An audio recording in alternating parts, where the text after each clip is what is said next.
show you guys how I make the measurement for the slit itself. Okay, what I do is I pop the cap on. I put the cap on first, then I simply draw a line with a pencil marking where the cap ends. Okay, you want to only put the slits in between the caps. You don't want them going from end to end. It will make the structure of the tube itself unsound, unstable, unsafe, and it might get bendy, and stuff like that. This only has 4 slits. 1, 2, 1, 2, 3, 4. I only have 4 in this, and I only put like one. I only drilled 1 hole and put like 1, 2, 3, 4. Now this is the actual star design, just like shown in the Shoninki. So this is a bit more accurate. This right here, this star design on the cap, is what you really want to go for. So you can keep blowing inside of it, as well as blow on the sides of it, and keep all those embers alive. So again, though, how I make sure to measure the slits and when to stop, when to go. These are supposed to go up to right here, not all the way to the top. Again, you don't want your slit to go all the way to the top. No, but just like maybe right there, so it ends underneath the cap, okay? Or right there at the cap. So as long as you have the wall, long enough slits on the wall so that the embers can catch oxygen all the way up and down, okay? This right here has, this new one that I'm making here has 6 slits. See, I have 1, 2, 3, 4, 5, 6 that I still have to do there, as compared to the other one that I made only has 4, and it is exact length to the Shoninki.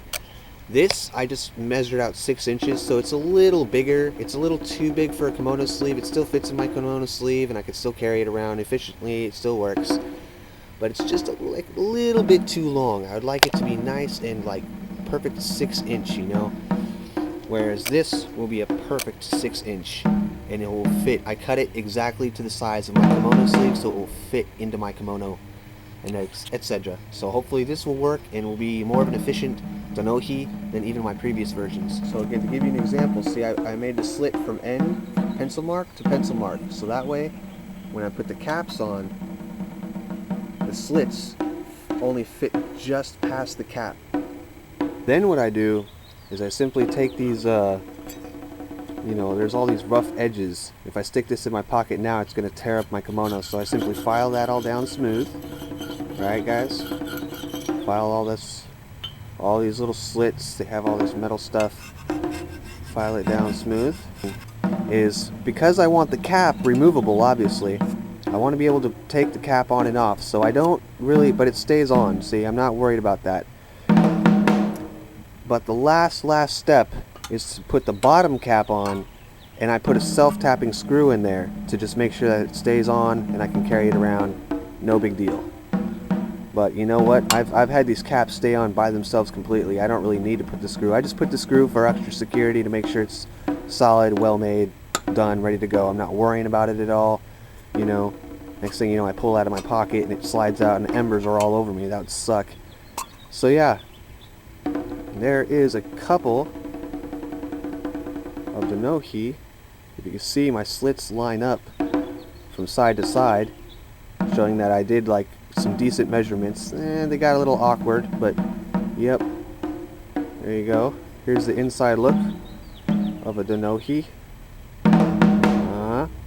So first, I take a Dremel or a utility device like this, and I blast a small slit for a saw blade to fit into.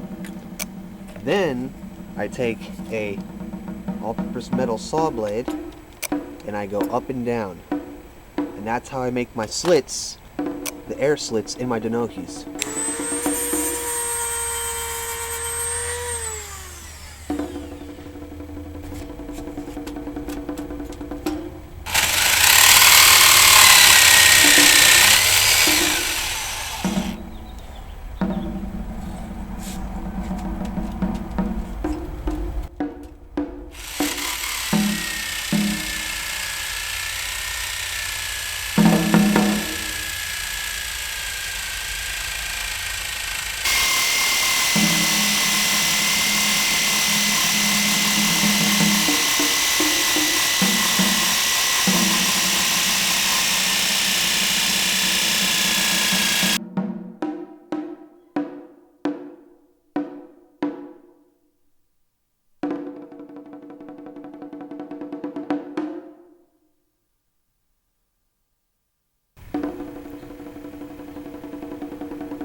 so that you really get everything entwined and it gets really compressed.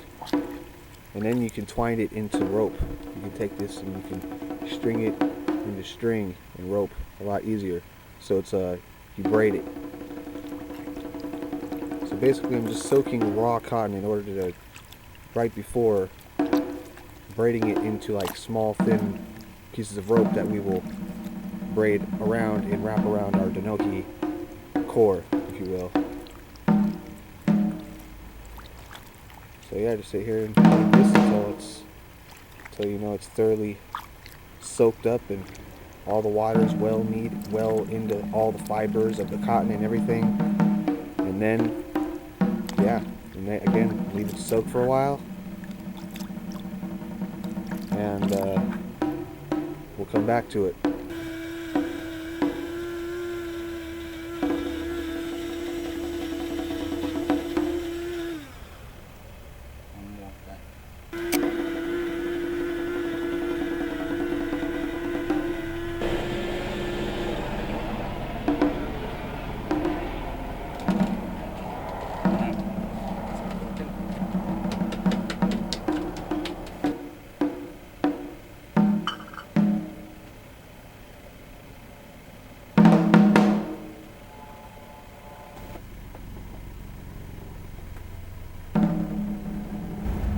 This is my soaked water, Donohi cotton. It's been soaked in water for like a while, for like all day. Not the 100 days, but for all day in water. No bleach. I skipped the bleach part because I've done it with bleached cotton already. Like, I didn't soak it in water, but I've done it with regular bleached cotton and unbleached raw cotton. It didn't make too much of a difference. As a matter of fact, I like the raw cotton better than bleached cotton. So you can still see the cotton seeds in it and everything. But this has been soaked in water and it's been like wrapped into a rope form. Although it doesn't look like it, it's still rather fluffy. But if this wasn't soaked in water and if I didn't twine it, it would be fluffy and it'd be very loose. See, it doesn't want to fly off. And it stays that way after you char it. Or turn the cotton into rope form. So that way, the ember, the smolder itself, continuously goes. There's no gaps in between the loose bits of cotton or loose tea leaves or anything like that. And chances of it going out, and you have to sit there and get it going, is ember to ember. Everything, the cotton is all packed solid against every fiber is against every other fiber, and the ember will for sure travel. That's the whole method of braiding it around it instead of just loosely packing it.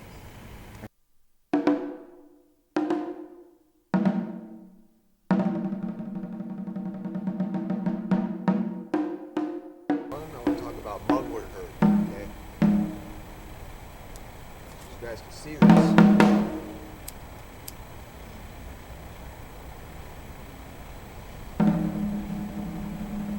See that? Mugwort herb doesn't really catch on fire very easily. It'll just sit there and burn, and it'll create it'll just ember up and keep smoldering like this. See that? See that, guys?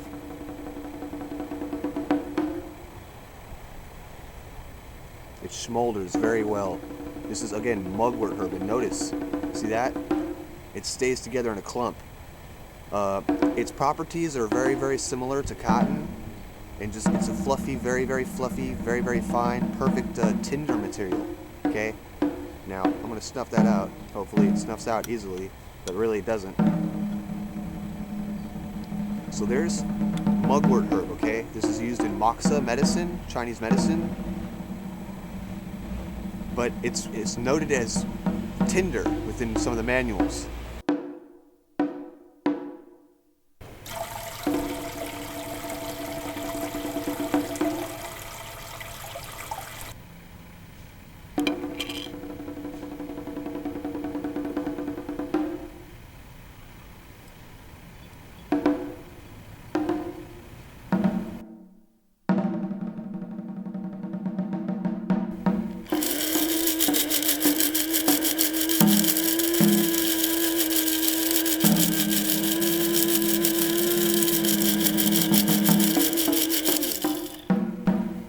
Finely ground down mugwort herb like this, nice and fine. still has some stem in it, but this compacts to a paper much better than just the loose stuff like this. There's hella stems in it and stuff like that. It's hard to pick it through it. Throw it into a coffee grinder and it becomes much more workable. Very fluffy. It holds an ember just like this, or boil it and make a paper out of it like we're about to do. Here we go. We got our mugwort herb at a simmer. You know, the proper heating, you know, not too hot or anything, but just enough to simmer this down into a boil. And then once we have that, and it's saturated, and I see that to the point where the stems are like mush, you know, like boiling rice, if you will. Sorry guys, shaking the camera there, but yeah, boiling rice, if you will. You know, you want it just fully saturated with moisture so that you can mush it up, grind it to a pulp, and of course form it into your paper is what we're after. So I guess in this case, I'm done. I'm going to take this off the fire now.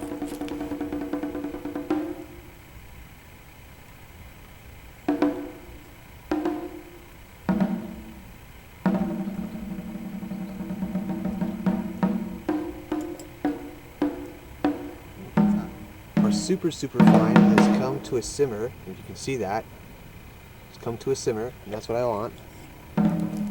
Again, I'm going to straighten this and turn it into straight paper. Whereas the other time, I'm done smashing.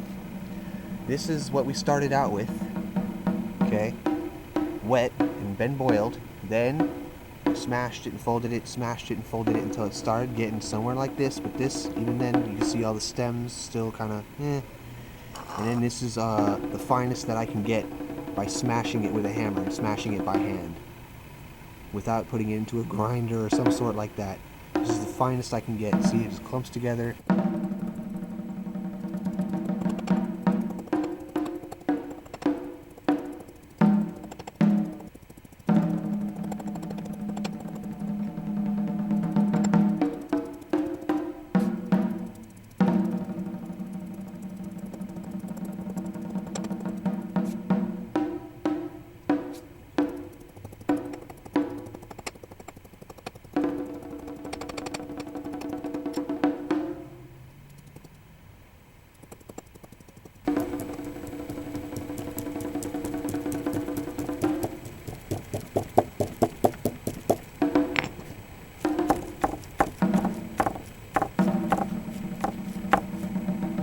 Should come out to a movable whole piece like this.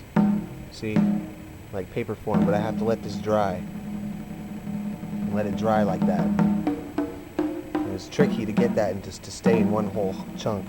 To pick it up wet like that was special for me. Yeah, I just keep having to break it loose off this table, or you know, my piece of wood here for that matter.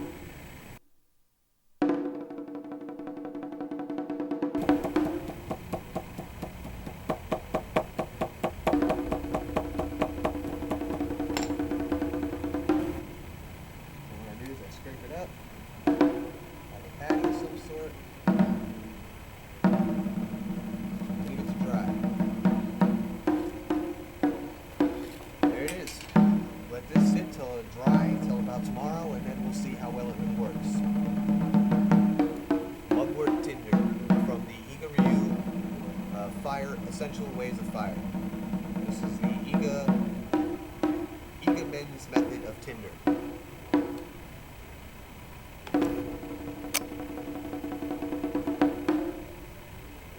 I am going to leave these to dry till tomorrow, just air dry, but it does say in the manual to dry it over a fire. So I'm going to make it official and actually dry one over the fire.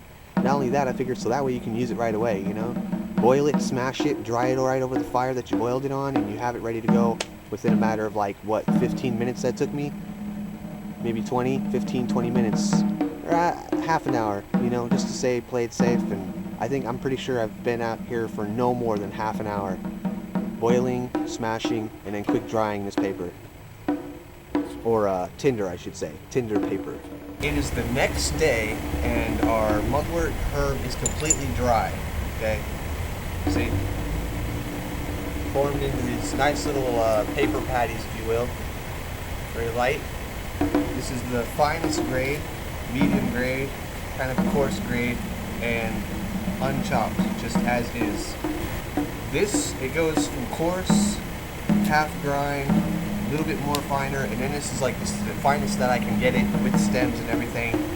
This did not work whatsoever, so scratch it. So, decent, very fine. This is the best so far, obviously. Completely dry. It's like in a patty or paper form.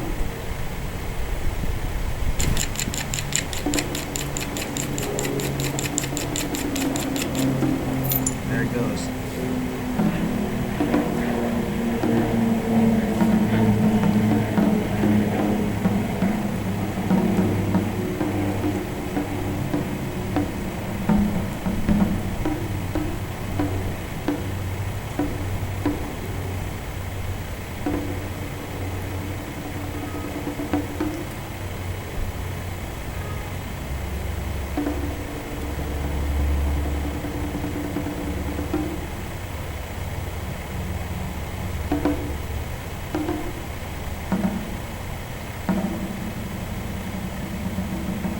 There it is.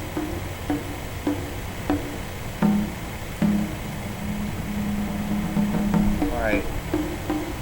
Now, the idea is I'm going to let that chill for a second to see how long it actually holds the ember without me having to sit here and blow on it constantly. So there it is, a couple more breath. Takes of breath to keep it alive, but other than that, I'm just going to set this aside, let it dry, or let it carry on. Now let's test this as well.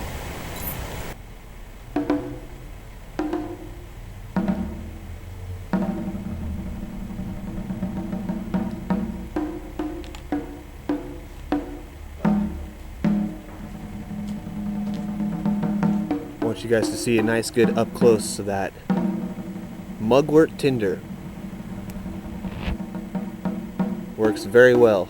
I'm just going to break this piece off to let it continue. Ooh.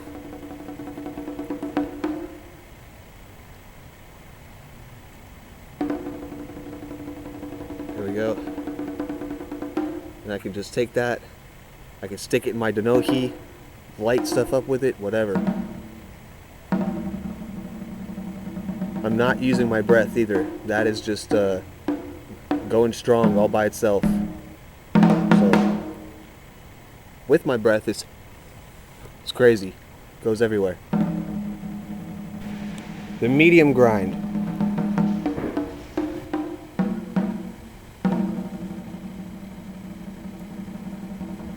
Mugwort tinder. Okay.